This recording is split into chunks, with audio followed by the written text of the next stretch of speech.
principale du stade Geoffroy Guichard. Ils sont peut-être 2000 à guetter l'arrivée des joueurs de l'OM. Le car arrive dans cette ambiance de corrida. Les supporters stéphanois chauffés à blanc attendent depuis 1 heure.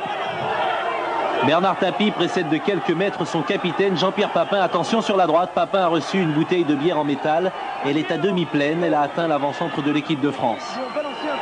Celui-ci poursuit d'abord son chemin, mais sitôt la porte du stade franchie, Papin s'écroule, sonné comme un boxeur. JPP ne bougera plus durant un long quart d'heure. Vous allez chercher tout le monde ou pas? Dans un premier temps, Tapie donne le signal du départ. On ne peut pas jouer dans un tel climat. Sortie des joueurs marseillais, retour au centre de l'arène. Le car attend toujours au milieu du public. Les joueurs sont quasiment nez à nez avec toute cette hostilité. Durant tout ce temps, Papin est immobilisé. L'inquiétude se prolonge alors que Bernard Tapie a quitté le car, toujours en stationnement devant l'entrée principale. Juste avant cela, il a pris la décision de jouer le match. L'équipe de l'OM le suivra dans un moment. Le commissaire montre la boîte de bière. Les Marseillais font leur deuxième apparition. Il est environ 19h20. Jean-Pierre Papin a-t-il perdu connaissance? En tout cas, son visage est inanimé et le SAMU le dirige lentement vers l'hôpital de Saint-Étienne.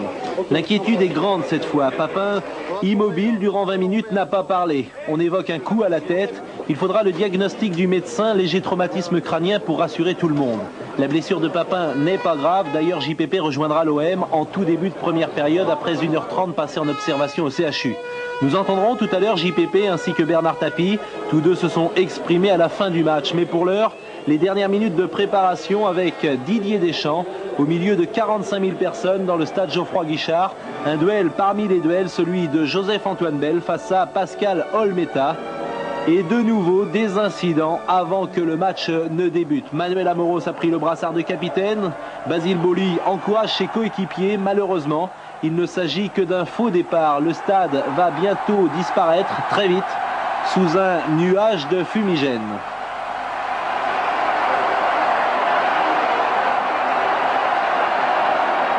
« 13 minutes de retard, Monsieur Delmer, l'arbitre n'a rien pu faire. Le match, cette fois, va débuter dans un climat de tension extrême. Premier carton jaune pour Angloma. Suite à cet accrochage avec Moravchik, c'est le premier avertissement, mais ce n'est évidemment pas le dernier. Côté football, tout se passe au milieu du terrain. Résultat, aucune occasion de but en 20 minutes. Tir de Manuel Amoros à plus de 30 mètres, largement au-dessus. Les coups francs de Waddle, il y en a une demi-douzaine. Le ballon au-dessus de la défense. Xureb à la réception à la limite des 6 mètres. Il s'agit de la meilleure occasion marseillaise des 45 premières minutes. Saint-Étienne à l'attaque.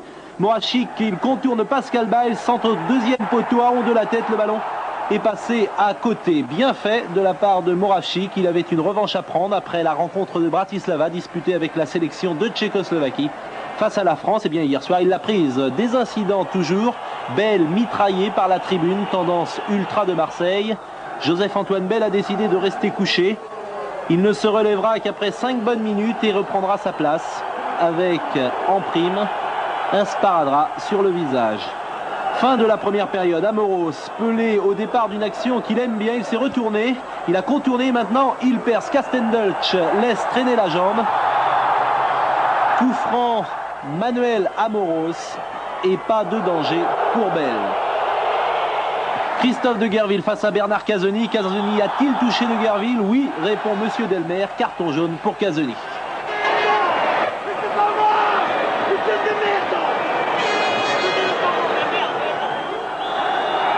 Olmeta se prépare, coup franc Moravchik. Aon, Tolo manque la réception, dégagement Basile Boli.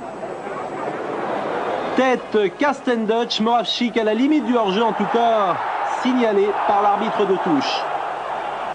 Deschamps, Abedi Pelé, Amoros, il veut jouer avec Steven, ballon récupéré par Aon. Et ballon superbe de Fabrice Mèche. Cette fois, Tolo n'est pas hors jeu. Il se présente seul face à Pascal Olmeta. 1-0 à la 42e minute de jeu suite à un ballon perdu au milieu du terrain. Il s'agit du 4e but de Tolo. Le ballon au millimètre de Mèche. Et c'est du coup de pied que Tolo bat Olmeta.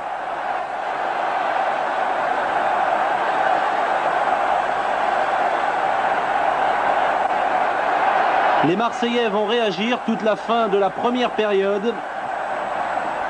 Abedi Pelé pour la contre-attaque, séché par Cuervo. Coup franc et avertissement.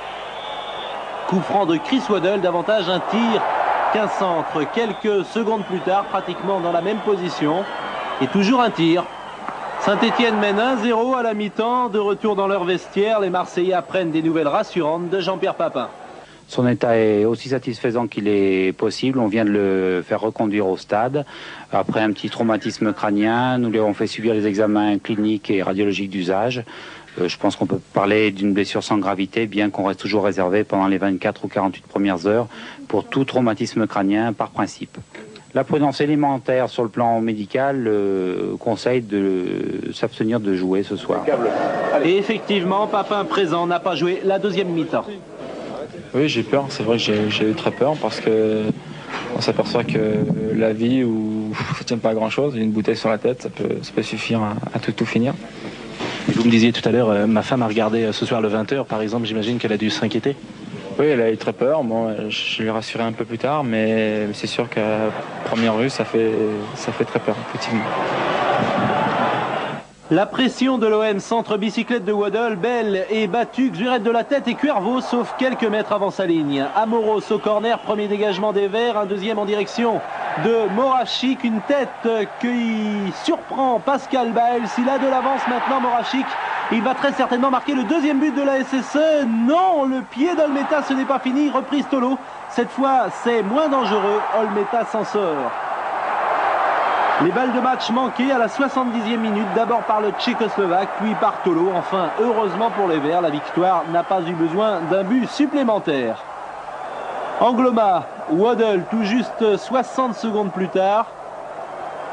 De nouveau Angloma et son centre glisse devant la défense verte. Plus grand chose ensuite, 1-0 score final. Saint-Étienne arrache 2 points à la régulière, tout du moins sur le terrain. Les gars,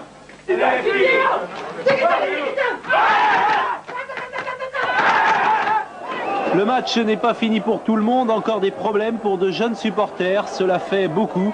Pourtant, dans son vestiaire, le président André Laurent ne retient pas les accusations. On dira tout ce qu'on voudra, on me dit maintenant il faudrait mettre un tunnel, il faudrait plein de choses. Dans tous les stades où nous allons, la sécurité n'est pas mieux ni moins bien assurée qu'à Saint-Étienne. Il n'y a jamais eu d'incident à Saint-Étienne. Aujourd'hui, malheureusement, devant l'OM, devant 45 000 personnes, le meilleur joueur de France est blessé. On en fait un grand scandale. Je le regrette encore une fois pour le joueur. Je le déplore pour le football. J'ai toujours donné mon club une image de fair play, de loyauté, de transparence. C'est un incident ponctuel qui est dû à un spectateur isolé. De l'autre côté, Tomislav Ivic est sans doute le seul à parler de football. Jean-Pierre Papin paraît traumatisé. Bernard Tapie a pourtant tenu à dédramatiser la situation. Mais comme il est sans gravité, c'est une péripétie et ça sera rien d'autre qu'une péripétie qu'on a l'habitude de voir dans des stades quand il existe toujours. Ça nous arrive à nous, ça arrive à des grandes villes qu'il y ait quelques spectateurs qui ne soient pas dignes de leur club. Et là, bon, voilà, c'est rien d'autre pour l'instant, puisqu'il n'y a pas eu de blessure grave. Oh, vous savez, des camps partout, je crois que c'est eux qui n'aiment pas le football. Ils viennent au stade pour faire mal ou pour casser. Et on l'a bien vu ce soir. Bon, ce que je suis déçu, c'est de ne pas avoir joué, en plus qu'on est perdu. Ça, c'est terrible. 23h30, la soirée s'achève comme elle n'avait pas commencé, dans le calme. Le quart de l'OM quitte Saint-Étienne sans dommage.